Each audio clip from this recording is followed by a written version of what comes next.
Great. Pat, welcome to Lepide CISO Talks. It's a pleasure to have you. Thanks for having me. Yeah.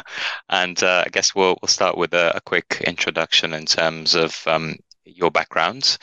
So Pat has been running cybersecurity companies for over 20 years, each one in a different aspect of cybersecurity, and each one having a different route to market process that allowed it to grow successfully. He has extensive experience in both domestic and international sales, marketing, and operations with companies in the information security segment. During Pat's career, he's developed and implemented multiple global distribution strategies that catapulted dozens of companies to record-breaking revenue growth and profitability. He also spearheaded the launch of new technologies in the marketplace and oversaw the integration of more than 15 acquisitions. And Pat's background is mainly in revenue growth and strategic planning. Did I cover all the bases there, Pat? Yeah, it makes you sound great. Thanks. Fantastic. Yeah, it was quite a full CV according to your LinkedIn, starting with your first company back in the day, which kind of caught my attention because I feel like I'm in the same position now here with Lepide, taking my first foray into the cybersecurity space as an account executive, actually. So I suppose the first question would really be, how have you seen things change in the last 15 to 20 years of working in cybersecurity from company to Oh, company? wow. It's a great question. And so much has changed. If you go back 20 years ago, the way you approached prospects was one way. The full cybersecurity kind of infrastructure in terms of the people you called on didn't exist. CISOs weren't the thing necessarily. You had CIOs or CTOs and people that may have rolled up under their organizations. You didn't have SOCs or SOC teams, right? It's that escalation of who your buyer is Hmm. has dramatically changed as cybersecurity has become more and more and more important. So you've got different types of buyers. The way you approach these buyers has become different. You're not knocking on doors anymore, and it's not about a phone call to an office, a desk phone anymore. It's you've got to be able to gain their attention through digital media because a CISO is asking somebody on their team to go research a particular technology because they believe it's relevant, and that person doesn't want to reach out and talk to a salesperson. They're not holding Hmm. on to a paper brochure anymore. I mean, so many things have changed in the way you engage with your buyers. Definitely. And something that we've noticed a lot recently is kind of the changing procurement process as well. Whereas, a few years back, it was maybe two or three or four decision makers or stakeholders, as it were. Now it's somewhere in the range of 15 to 17 to get a sign off. Yeah, and the bigger the organization, the more people that are involved, and you have specialized teams that handle anything from malware teams to your SEM, or who deals with your SEM, who deals with your SOCs, your SOAR, and so it's a broad organization, and a lot of people touch a decision today, which kind of breaks some of the sales models of who's your financial buyer, who's your user buyer, right, who's your technical buyer. It's like, wait a second, there's a whole bunch of hands in this pie today. Definitely, yeah. Obviously over the years you've seen it all, and you've led the growth of a lot of these companies, and including planning and the strategy around those.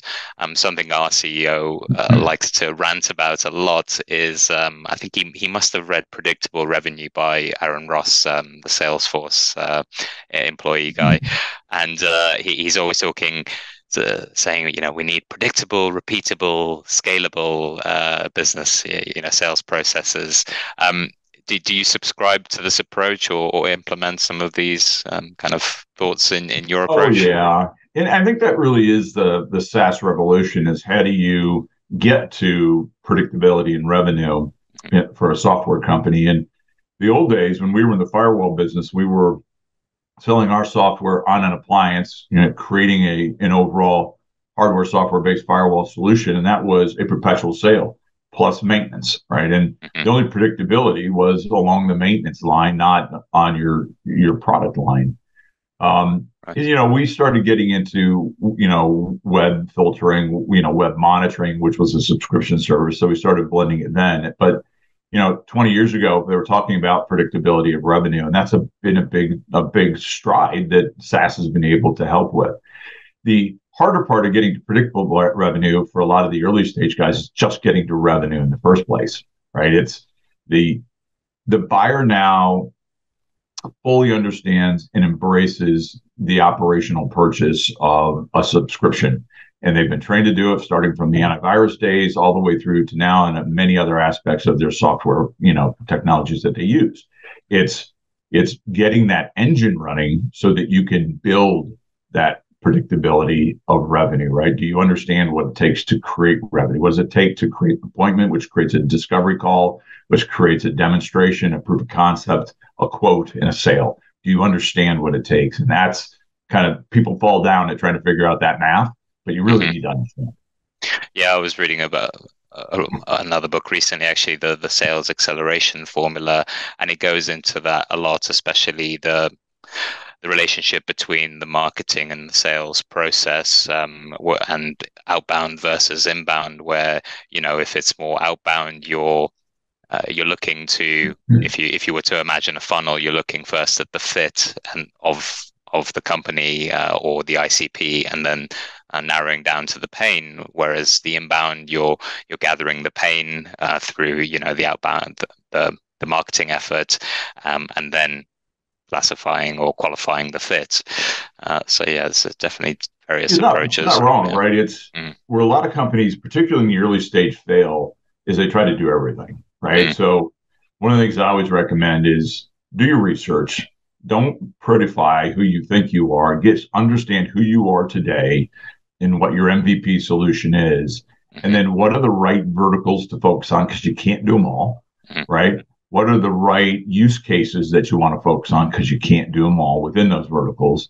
Who are your ICPs? Because you can't create enough content as an early stage company to make everybody happy. So you got to focus, you have to have a starting point, and then figure out what your pricing methodology is relative to how the competition goes about it. Can you create a competitive advantage by simplifying the pricing? Because a lot of early stage guys make it super complicated.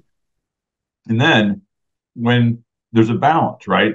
And very rarely are people ringing the phone. Is it a total pull type sale and it's off the hook and all you can do is fill orders, right? You've got to create some form of market dynamic. And that's through getting in front of them, eyeballs. And then you have to make sure that the content that you have is supportive so that you can move that person that the CISO said, hey, go look at this, through the buying cycle and make it easy for them to engage with you.